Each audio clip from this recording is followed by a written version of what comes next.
It's nice and small, but has the safety features of a car.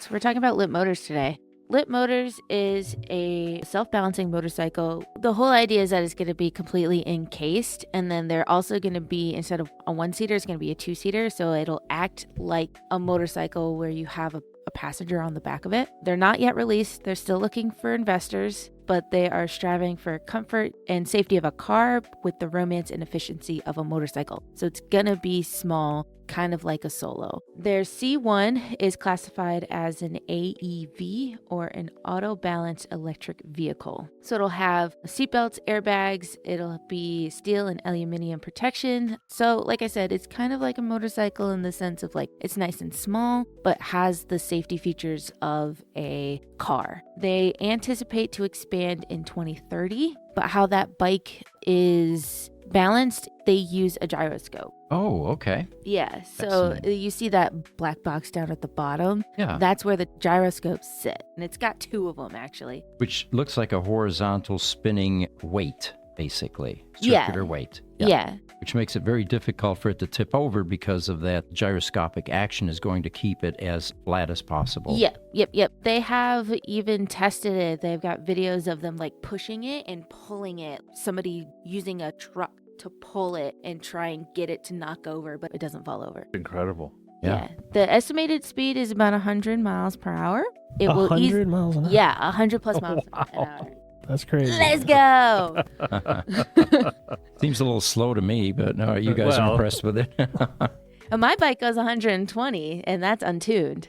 It can easily do a 45-degree angle for nice tight turns, just like how a motorcycle can do that. It has a 4 to 8 hour full charge. It's about 175 miles per charge. And then there's lots of technical stuff that I'm not overly sure about because I'm still like learning about the batteries and what everything means. Mm-hmm.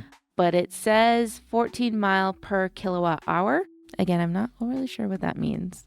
I'll give you a little bit of perspective on that. The Tesla does their mileage range based on 300 watts per mile, which is 3 1/3 miles per kilowatt of energy, and this one's 14.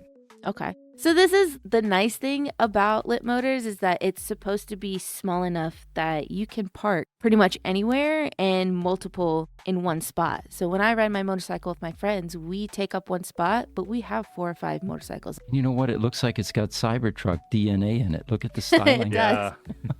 Very cool. And this must have been at a trade show of some type? Yeah. So they actually kind of had to go on hiatus for a little bit because their CEO was in a motorcycle accident on a track because he rides a Ducati. But they have started doing it again and working on their technology for it. That right there is another thing that they're working on. They're working on an electric scooter that you can also carry things in for deliveries or anything that you might need to take while you're still like in a small urban area, LA or New York, like even Chicago too. Oh, there's the empty version of that. Yeah, that's the empty version of it. That one doesn't go very fast. The top speed is 35. Like I said, this is for more tightly knit urban areas. They use that kind of as a prototype for their C1. So any technology that has, the C1's probably going to have it as well.